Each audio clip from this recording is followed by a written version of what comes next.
आप देख रहे हैं पीएन न्यूज लाइव, आपकी आवाज।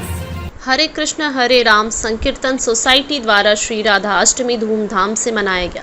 वाराणसी के महमूदगंज स्थित महेश्वरी भवन में हरे कृष्ण हरे राम संकीर्तन सोसाइटी द्वारा श्री राधा रानी की प्राकट्य दिवस के अवसर पर राधा अष्टमी धूमधाम से मनाया गया। इस अवसर पर श्री श्री राधा गोविंद देव के विग्रह का सुंदर श्रृंगार किया गया। कार्यक्रम का शुभारंभ अमृता माता जी द्वारा हरि नाम हरे कृष्ण महामंत्र से हुआ। तत्पश्चात परमेश्वर श्री कृष्ण तथा श्री राधा रानी के प्रेम मिलन की प्रेरणा श्री तुलसी पूजा गायन प्रियंका माता जी रति रजनी राधा प्रीति द्वारा सामूहिक रूप से किया गया एवं अपराह्न में महाआरती जय राधे जय राधे जय राधे श्री कृष्ण तथा पुजारी संजय प्रभु के शंखनाद से पूरा महेश्वरी भवन वृषधाम बरसाना बन गया। मातृशक्ति प्रियंवदा प्रियं रति रजनी माता राधा प्रीति माता के आरती गाएं पर सभी भक्तजन हर्षोल्लास से नृत्य कर रहे थे एवं श्री राधा रानी के चरणों पर पुष्प अर्पित कर भक्तजन स्वयं को धन्य समझ रहे थे। श्री राधा रानी गोविंद देव भगवान श्री श्री जगन्नाथ बलदेव श्री सुभद्रा जी के विग्रह का भव्य मनोहरी श्रृंगार सभी श्रद्धालुओं को आकर्षित कर रहा था। ये श्री राधा कृष्ण के युगल अवतार श्री चैतन्य महाप्रभु जी की आरती गौर आरती जय जय गौर चंद्र आरती के शोभा भक्ति विघ्न विनाशक श्री नरसिंह देव भगवान की आरती तथा हरे कृष्ण महामंत्र पर भक्त जन झूम झूम कर नृत्य कर रहे थे। इस अवसर पर मुख्य रूप से गुलाब प्रभु गोपी प्रभु राघवेंद्र प्रभु कृष्ण प्रसाद प्रभु एवं बड़ी संख्या में भक्तजन मौजूद रहे। धन्यवाद। मैं अध्यक्ष है कृष्ण प्रसाद दास हूँ।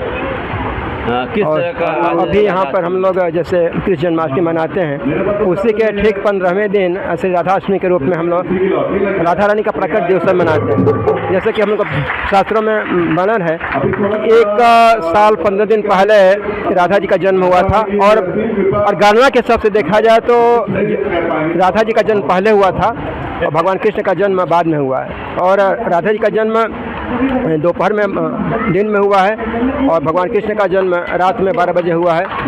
और जब उनका जन्म हुआ था तो कहा जाता है कि उनकी आंखें बंद थीं और जब जो उनके विश्वान जी थे और माता कीर्ति थी तो एक उनके पास कोई संतान नहीं थी, तो लेकिन फिर भी जब उनके पास एक बच्ची आई जिसकी आंखें नहीं थीं, फिर भी उनको बहुत परम आनंद का अनुभव हो रहा था।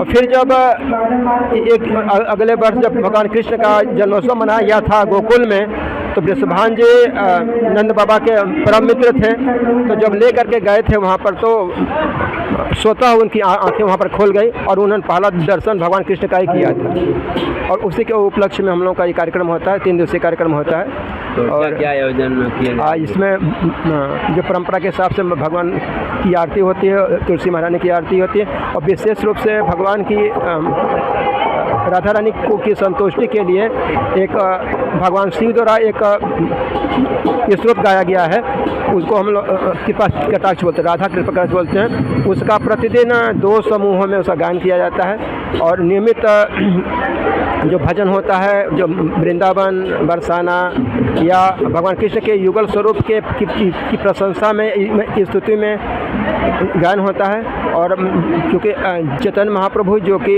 युगल सरकार के रूप में हैं, यानी उनका अवतार ही हुआ है, राधा कृष्ण का युगल अवतार बोला गया है। जैसे वैष्णव परंपरा में हम लोग राधा कृष्ण के युगल शिक्षा की व्यवस्था करते हैं। जैसे कई लोग सिर्फ भगवान कृष्ण की पूजा करते हैं, कई संप्रदाय में सिर्फ राधा जी की पूजा करते हैं, लेकिन जो वैष्णव परंपरा जो जिसकी अनुयायी हम लोग चैतन्य महाप्रभु के माध्यम से चला आ रहा है, उसमें राधा कृष्ण का युगल अवतार का हम लोग विशेष का महत्व है।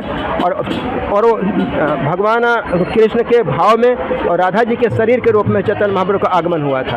और इसीलिए जो राधा जी हैं, इनका जो वर्ण है वो स्वर्णिम होता है और उनका तो चैतन्य महाप्रभु का जो वर्ण है वो तप्त कांचन बोला गया। तब जो मैंने सोने को तपा दिया जाए तो जो रंग जो बनेगा उस रंग के जो चैतन्य महाप्रभु थे। अपना परिचय बता। मैं अनिल प्रभु हरे कृष्ण हरे राम सोसाइटी का एक भक्त हूँ और यहाँ पर जो कार्यक्रम 3 दिवसीय कार्यक्रम कल से प्रारंभ है, इसका आज 2वां दिवस है। आज सारे भक्त राधा रानी का आविर्भाव दिवस मना रहे हैं, जिसके उपलक्ष्य में आज आप जैसा कि देख रहे हैं 10:30 बजे से भक्त यहाँ पर जुटे हुए हैं और 12 बजे करीब राधा रानी जी का प्रकाट्य उत्सव भक्तों द्वारा मनाया गया, जिसमें हर्षोल्लास से सब लोग नृत्य और गायन कर रहे हैं। कल इसके उपलक्ष्य में हम लोगों के यहाँ भंडारा की व्यवस्था है।